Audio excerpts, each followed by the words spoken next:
ila hadratin Nabi sallallahu alaihi wasallam. Al-Fatihah. A'udzu billahi minasyaitonir rajim. Bismillahirrahmanirrahim. Alhamdulillahirabbil alamin arrahmanir rahim maliki yaumiddin. Iyyaka na'budu wa iyyaka nasta'in. Ihdinas siratal mustaqim siratal ladzina an'amta 'alaihim ghairil maghdubi 'alaihim waladdallin. Amin. Bismillahirrahmanirrahim. Alhamdulillahirabbil alamin. Allahumma shalli wa sallim ala sayidina Muhammadin wa ala alihi wa ashabihi ajma'in. Assalamualaikum warahmatullahi wabarakatuh. Alhamdulillah, pagi ini kita dapat kembali bertemu di Majlis Ar-Raudhah ini dalam keadaan sehat walafiat. Para pemirsa di rumah, kita akan kembali melanjutkan kajian kitab Ihya Ulumuddin, dan kita akan langsung masuk pada kitab yang pertama atau bab yang pertama, bagian yang pertama, yaitu tentang Kitabul Ilm, bab tentang ilmu. Karena yang kemarin itu pembukaan, selanjutnya cuman isinya penjelasan tentang metode beliau dalam membagi isi kitab ini. Dibagi jadi 4 ya. Ihya Ulumuddin itu isinya menjadi 4 bagian. Yaitu seperempat yang pertama bagian tentang ibadah, seperempat yang kedua bagian tentang adat kebiasaan dalam kehidupan sehari-hari, bagian yang ketiga tentang amalan-amalan yang akan menghancurkan seseorang dalam kehidupan dunia dan akhirat, bagian yang keempat adalah amalan-amalan yang akan menyelamatkan seseorang dalam kehidupan dunia dan akhirat. Nah, kita masuk pada seperempat bagian yang pertama. Jilid pertama itu diawali dengan Kitabul Ilm, bab tentang ilmu. Bismillahirrahmanirrahim. Kitabul Ilmi wa fihi sab'atu abwab. Kitab ilmu, bab ilmu, di dalam bab ini dibagi menjadi 7 bab. Ya, ada 7 pokok bahasan. Al-babul awal, bab yang pertama, fi fadlil ilmi wa ta'alimi wa ta'allumi. Menjelaskan tentang keutamaan ilmu, keutamaan mengajarkan ilmu, dan keutamaan menuntut ilmu. Jadi bab yang pertama, kitab ilmu dibagi menjadi 7 bab. Jadi Imam Ghazali memang juga senang bagi 7 itu senang. Jadi 4, di satu dibagi itu 7. Jadi 7 bab. Nah, bab yang pertama tentang ilmu itu sendiri keutamaannya bagaimana, kemudian mengajarkan ilmu keutamaannya bagaimana, menuntut ilmu keutamaannya bagaimana. Kemudian al-babut tsani, bab yang kedua, yang menjelaskan fi fardil aini wa fardil kifayati minal ulum wa bayani haddil fiqhi wal kalam min ilmid din wa bayani ilmil akhirah wa ilmid dunya. Bab yang kedua menjelaskan tentang mana ilmu yang fardu ain, ilmu yang wajib diketahui oleh setiap muslim, mana ilmu yang fardu kifayah, ilmu yang sebagian umat Islam sudah ada yang menguasai, maka yang lain gugur kewajibannya. Kemudian bahasan tentang batasan ilmu fikih. Yang disebut ilmu fikih itu yang mana? Kemudian pembahasan tentang ilmu agama, ilmu akhirat, dan ilmu dunia. Bab yang ketiga, al-babut tsalits fima ta'udduhul 'amah min ulumuddin wa laysa minhu. Bab yang ketiga menjelaskan berbagai macam ilmu yang menurut orang awam dianggap sebagai ilmu agama, ternyata dia bukan ilmu agama. Wa fi bayanu jinsil ilmi al-mazmum wa qadrih. Dalam bab yang ketiga ini akan dibahas tentang berbagai jenis ilmu yang tercela dan kedudukannya dalam agama. Al-babur rabi', bab yang keempat, fi afatil munadharah, dampak negatif atau bahaya bagi perdebatan. Itu bahayanya perdebatan. Wa sababu istighalin nas bil khilaf wal jidal. Dan sebab-sebab atau segala hal yang menyebabkan masyarakat lebih suka sibuk berbeda pendapat dan sibuk berdebat. Al-babul khamis, bab yang kelima, fi adabil muallim wal muta'allim.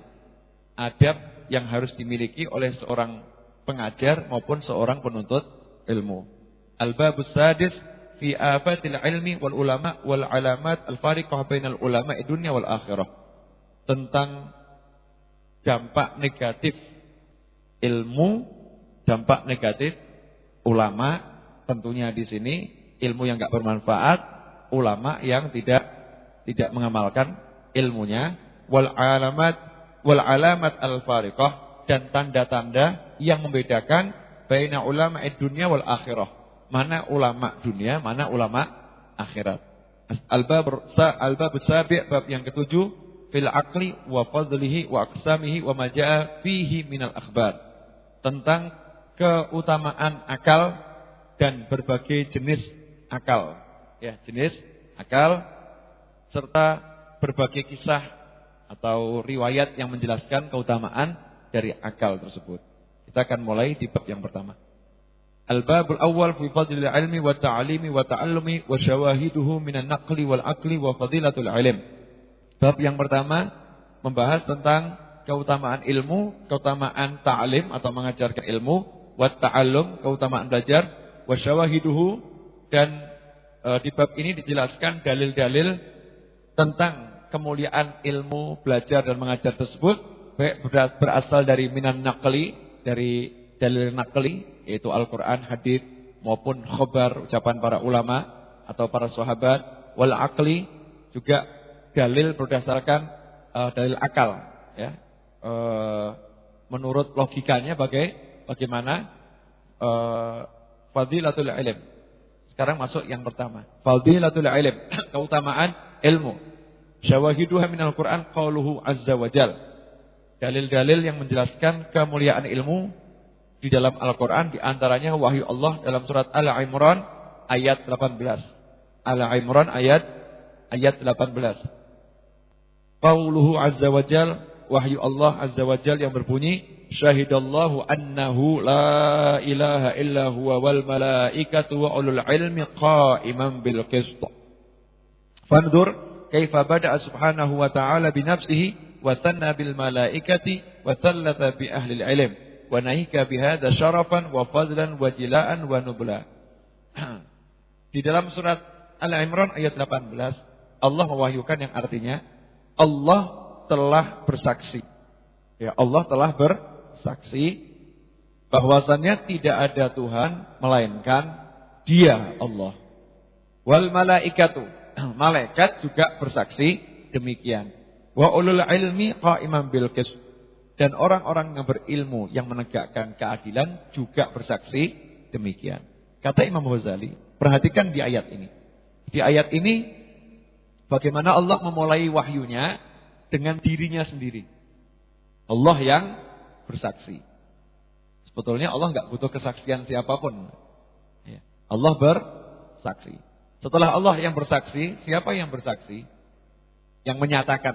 Jadi Allah menyatakan tidak ada Tuhan kecuali Allah. Setelah Allah siapa? Ternyata para malaikat.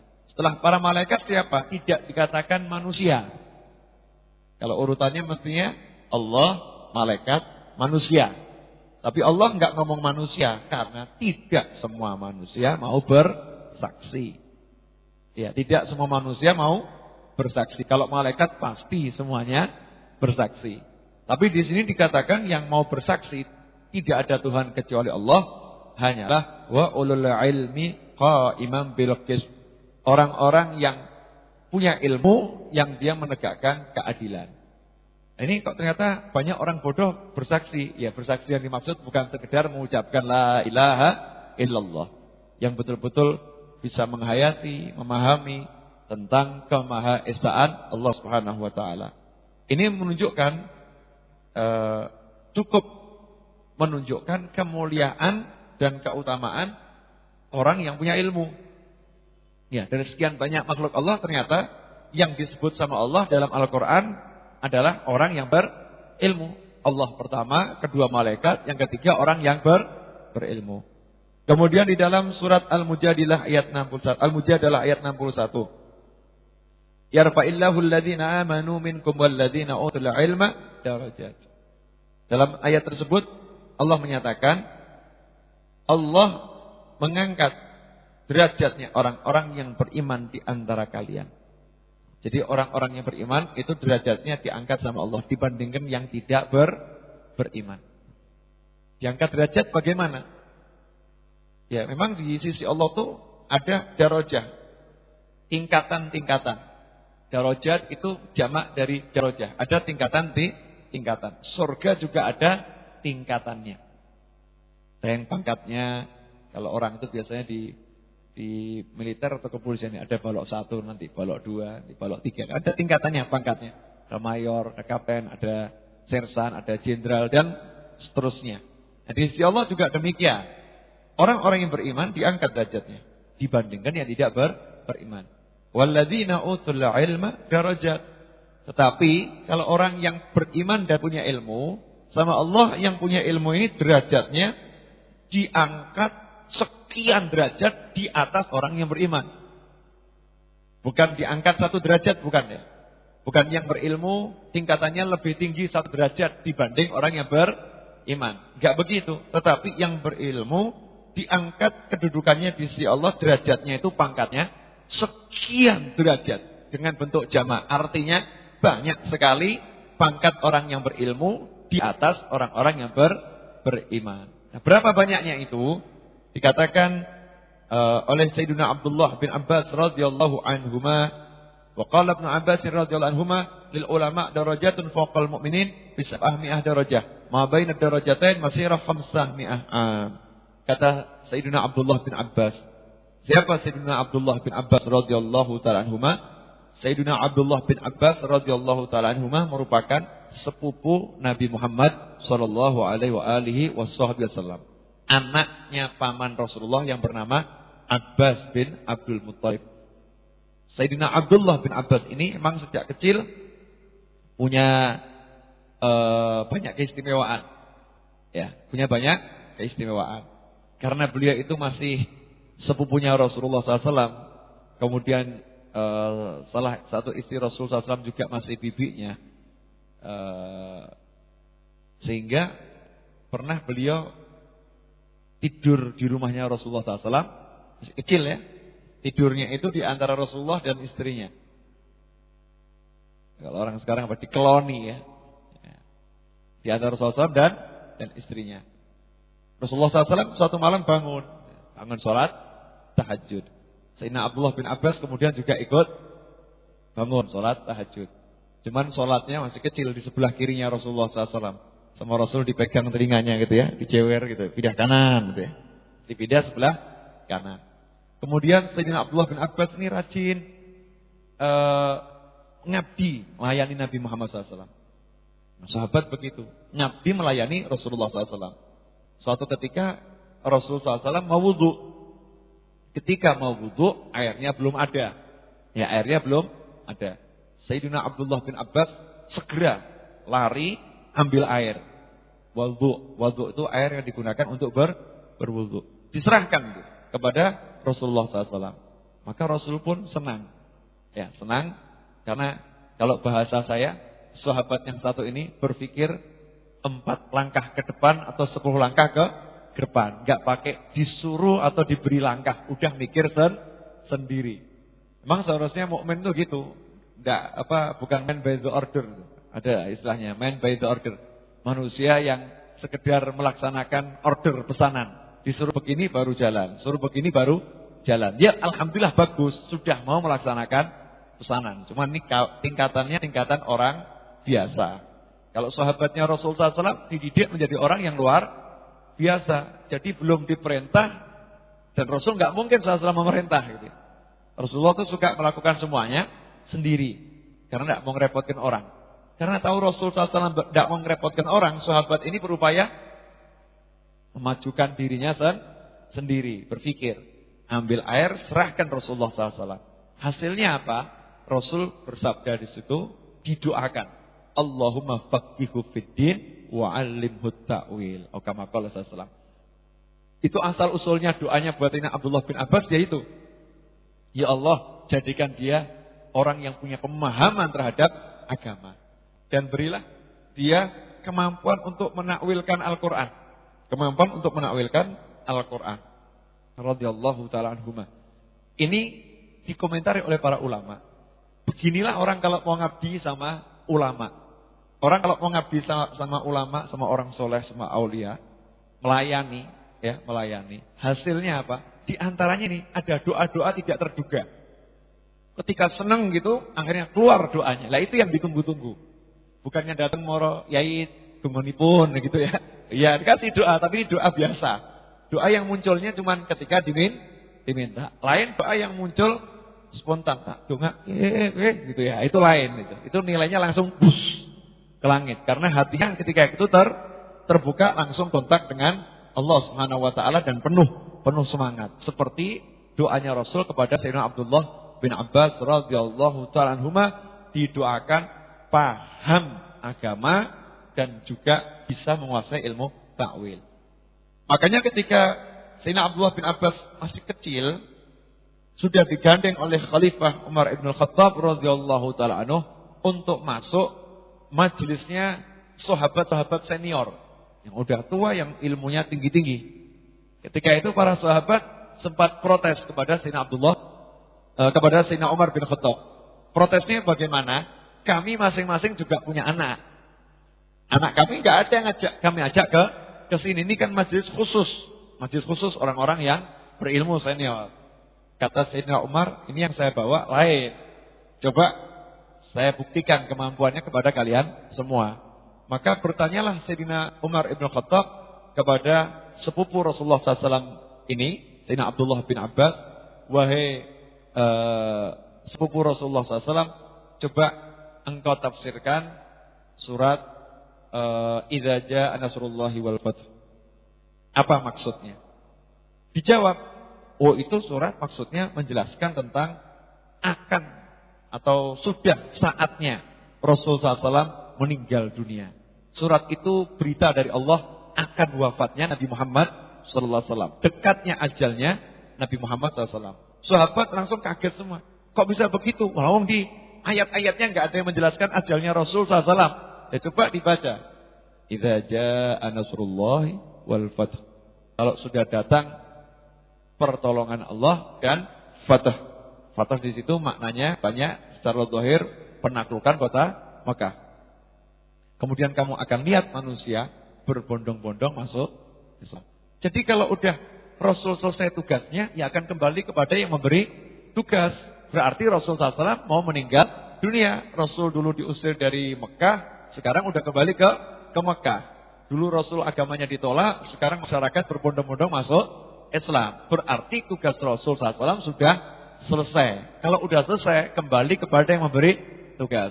Sahabat nangis waktu itu ya, menangis dan kemudian mengatakan, ya kalau yang seperti ini boleh diajak masuk ke majelis khusus kita. Nah ini menunjukkan jangan sembarangan anak kecil dibawa majelisnya orang besar. Ada adabnya. Tapi kalau anak kecil, anak muda yang punya potensi, jangan dihalangi masuk majelisnya orang yang besar. Ini contoh Sayyidina Umar tidak takut dicela oleh atau ditegur oleh sahabat yang lain. Sayyidina Umar. Kenapa? Tahu potensinya. Nah, orang dulu begitu. Orang dulu tuh kalau lihat ada anak muda yang punya potensi, gak nakut-nakut untuk mengorbitkan. Ya diorbitkan. Nih, kamu baca qasidah. Suaranya enak. Masih muda suaranya enak. Diorbitkan, kamu yang baca qasidah. Kamu yang ceramah. Nih ya, kamu ceramah. Diorbitkan demikian. Biar apa? Biar kemampuannya itu semakin matang. Ya, kemampuannya semakin matang. Sayyidina Abdullah bin Abbas radhiyallahu taala anhu ketika masih kecil pernah terlambat ke masjid untuk sholat berjamaah. Beliau berkata, dulu kami itu bisa ngerti sholat udah bubar, sholatnya udah selesai karena mendengar suara takbirnya para sahabat yang keras suaranya. Habis sholat ya, subhanallah, subhanallah, subhanallah, subhanallah, subhanallah, alhamdulillah, alhamdulillah, Allahu Akbar, Allahu Akbar. Bisa dengar bisa tahu, oh udah selesai sholatnya karena gemuruh suara zikir habis sholat itu didengar jauh dari luar masjid. Ini menunjukkan dulu Rasulullah SAW dan para sahabat kalau habis sholat zikirnya suaranya keras. Nah ini dalil boleh orang itu berzikir dengan suara keras. Terus pintas tentang Sayyidina Abdullah bin Abbas. Jadi beliau dikasih sama Allah kemampuan untuk menakwilkan Al-Quran. Menafsirkan Al-Quran bukan berdasarkan haditsnya Rasulullah SAW, tapi berdasarkan pemahaman yang Allah berikan ke dalam dada beliau. Dan ilmu takwil ini, ya namanya takwil, diwariskan kepada generasi berikutnya. Dari satu orang soleh